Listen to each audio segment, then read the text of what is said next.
Chapter 3. Running in the Cars. When the time came, Laura could hardly believe it was real. The weeks and months had been endless, and now suddenly they were gone. Plum Creek and the house and all the slopes and fields she knew so well were gone. She would never see them again. The last crowded days of packing, cleaning, scrubbing, washing, and ironing, and the last-minute flurry of bathing and dressing were over. Clean and starched and dressed up, in the morning of a weekday, they sat in a row on the bench in the waiting room while Ma bought the tickets. In an hour, they would be running on the railroad cars. The two satchels stood on the sunny platform outside the waiting room door. Laura kept an eye on them and on Grace, as Ma had told her to. Grace sat still in her little starched white lawn dress and bonnet, her feet in small new shoes sticking straight out. At the ticket window, Ma carefully counted money out of her pocketbook. Traveling on the train cost money. They had not paid anything to travel in the wagon, and this was a beautiful morning to be riding in the wagon along new roads. It was a September day, and small clouds were hurrying in the sky. All the girls were in school now. They would see the train go roaring by and know that Laura was riding in it. Trains went faster than horses can run. They went so terribly fast that often they were wrecked. You never knew what might happen to you on a train. Ma put the tickets inside her mother-of-pearl pocketbook and carefully snapped shut its little steel clasps. She looked so nice in her dark delaine dress with white lace collar and cuffs. Her hat was black straw with a narrow turned-up brim and a white spray of lilies of the valley standing up at one side of the crown. She sat down and took Grace on her lap. Now there was nothing to do but wait. They had come an hour early to be sure not to miss the train. Laura smoothed her dress. It was brown calico sprinkled with small red flowers.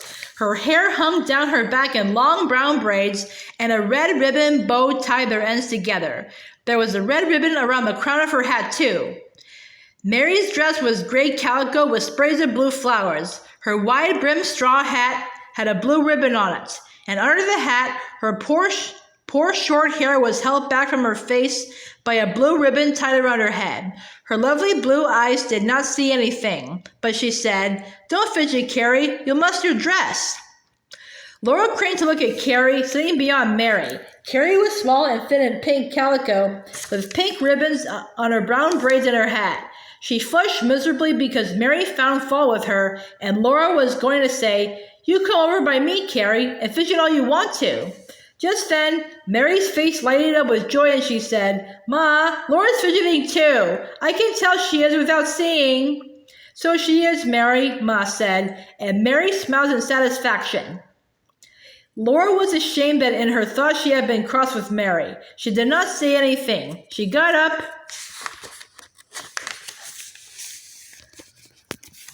and she was passing in front of Ma without saying a word. Ma had to remind her, "Say, excuse me, Laura." "Excuse me, Ma. Excuse me, Mary," Laura said politely, and she sat down beside Carrie. Carrie felt safer when she was between Laura and Mary.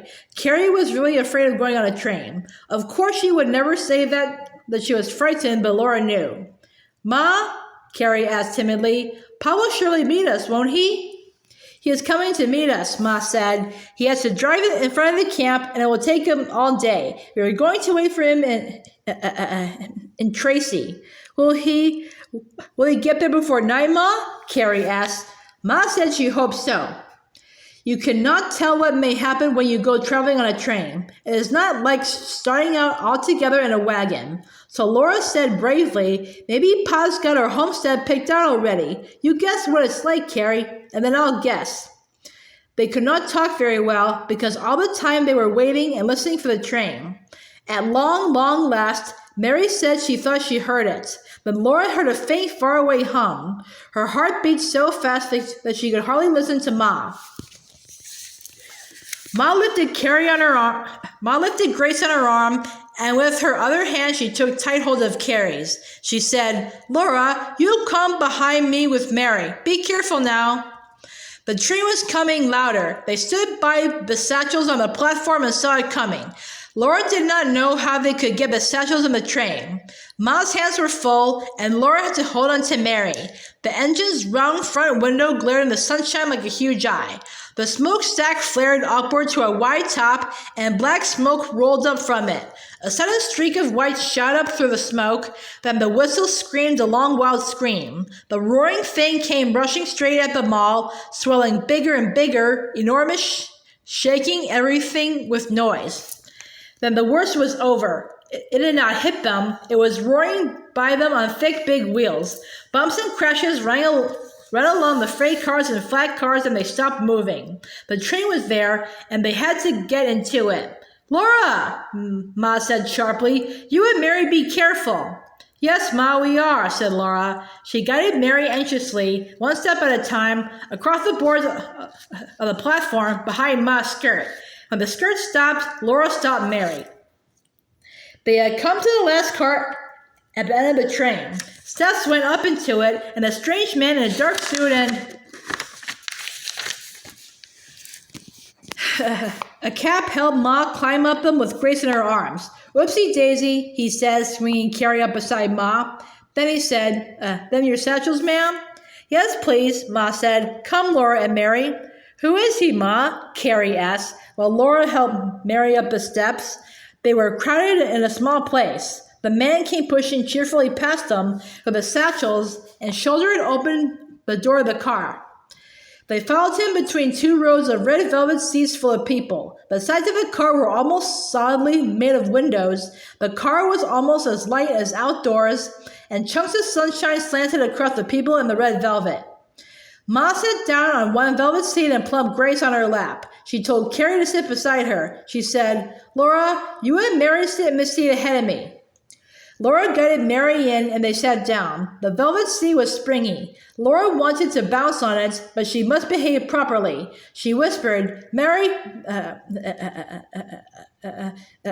the seats are red velvet." "I see," Mary said, stroking the seat with her fingertips. "What's that in front of us?" "It's the high back of the seat in front, and it's red velvet too," Laura told her. The engine whistled, and they both jumped. The train was getting ready to go. Laura knelt up in the seat to see Ma. Ma looked calm and so pretty in her dark dress with its white lace collar and the sweet tiny white flowers on her hat. "What is it, Laura?" Ma asked. Laura asked, "Who is it, man?" "The brakeman," Ma said. "Now sit down and—" The train jerked, jolting her backward. Laura's chin bumped hard on the seat back, and her hat slid on her head. Again the train jerked, not so badly this time, and then it began to shiver and the depot moved. "It's going!" Carrie cried out. The shivering grew faster and louder. The depot slid backward, and under the car the wheels began to beat time. A rub-a-dub-dub, a rub-a-dub-dub. The wheels went faster and faster. The lumber yard and the back of the church and the front of the schoolhouse went by, and that was the last of that town. The whole car swayed now, in time to the clackety-clacking underneath it, and the black smoke blew by in melting rolls. A telegraph wire swooped up and down beyond the window. It did not really swoop, but it seemed to swoop because it sagged between the poles. It was fastened to green glass knobs that glittered in the sunshine and went dark when the smoke rolled above them. Beyond the wire, grasslands and fields and scattered farmhouses and barns went by.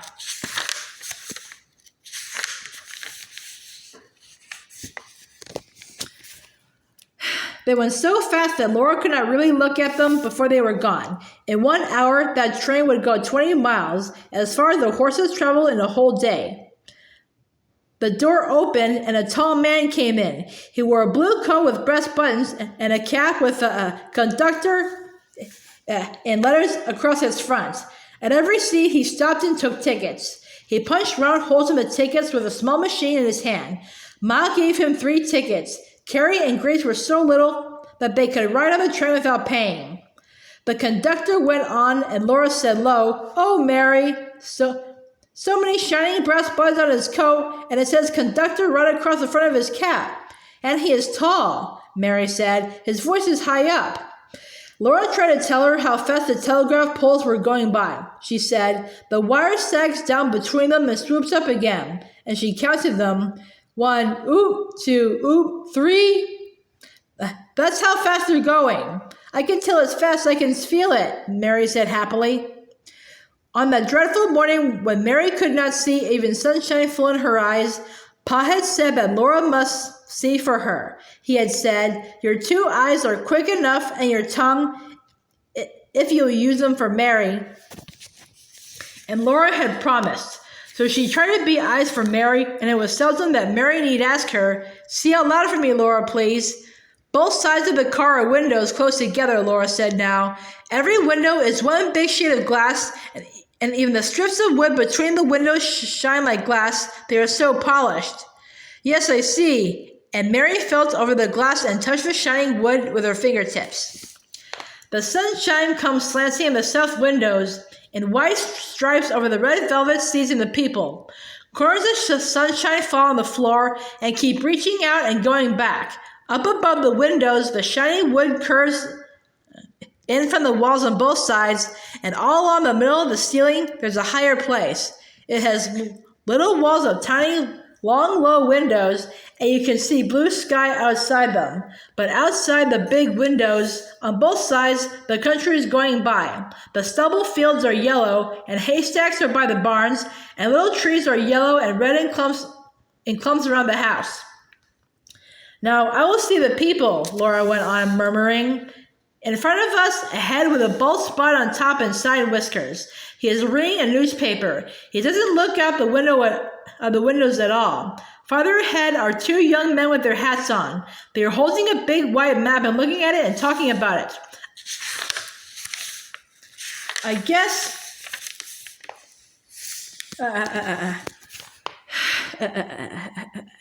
they're going to look for a homestead too. Their hands are rough and callous, so they're good workers.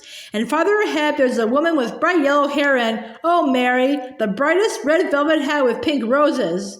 Just then, someone went by, and Laura looked up. She went on, "A thin man with bristly eyebrows and long mustaches and an Adam's apple just went by. He can't walk straight, the train's going so fast. I wonder what, oh Mary, he's turning a little handle on the wall at the end of the car, and water's coming out. The water's pouring right into a tin cup. Now he's drinking it. His Adam's apple bobs. He's filling the cup again. He just turns the handle, and the water comes right out. How do you suppose it? Mary!" He set that cup on a little shelf. Now he's coming back. After the man had gone by, Laura made up her mind. She asked Ma if she could get a drink of water, and Ma said she might, so she started out. She could not walk straight. The lurching car made her sway and grab the seat backs all the way. But she got to the end of the car and looked at the shining handle and spout and the little shelf under them that held the bright tin cup. She turned the handle just a little, and water came out of the spout. She turned the handle back, and the water stopped. Under the cup, there was a little hole put there to carry away any water that spilled. Laura had never seen anything so fascinating. It was all so neat and so marvelous that she wanted to fill the cup again and again, but that would waste the water. So after she drank, she only filled the cup part way in order not to spill it, and she carried it very carefully to Ma. Carrie drank, and Grace. They did not want any more, and Ma and Mary were not thirsty, so Laura carried the cup back to its place. All the time the train was rushing on, and the country rushing back, and the car swaying, but this time Laura did not touch one seat that she passed. She could walk almost as well as the conductor. Surely nobody suspected that she had never been on a train before. Then a boy came walking along the aisle with a basket on his arm. He stopped and showed it to everyone, and some people took things out of it and gave him money. When he reached Laura, she saw that the basket was full of boxes of candy and long sticks of white chewing gum. The boy showed them to Ma and said, "Nice fresh candy, ma'am. Chewing gum?" Ma shook her head, but the boy opened a box and showed the colored candy. Carrie's breath made an eager sound before she knew it.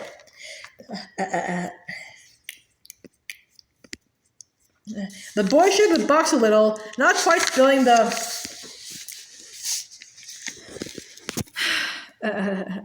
candy out. It was beautiful Christmas candy, red pieces and yellow pieces and some striped red and white. The boy said, "Only 10 cents, ma'am, 1 dime." Laura and Carrie, too, knew they could not have that candy. They were only looking at it. Suddenly, Ma opened her purse and counted out a nickel and 5 pennies into the boy's hand. She took the box and gave it to Carrie. When the boy had gone on, Ma said, excusing herself for spending so much, "After all, we must celebrate our first train ride." Grace was asleep, and Ma said that babies should not eat candy. Ma only took a small piece. Then Carrie came into the seat with Laura and Mary and divided the rest. Each had 2 pieces. They meant to eat one and save the other for next day, but some time after the first pieces were gone, Laura decided to taste her second one. Then Carrie tasted hers, and finally Mary gave in. They licked those pieces away little by little. They were still licking their fingers when the engine whistled long and loud. Then the car went more slowly, and slowly the backs of shanties went backward outside it. All the people began to gather their things together and put on their hats, and then there was an awful jolting crash, and the train stopped. It was noon, and they had reached Tracy. "I hope you girls haven't spoiled your dinners with that candy," Ma said. "We didn't bring any dinner, Ma," Carrie reminded her. Absently, Ma replied, "We're going to eat dinner in the hotel. Come, Laura, you and Mary be careful."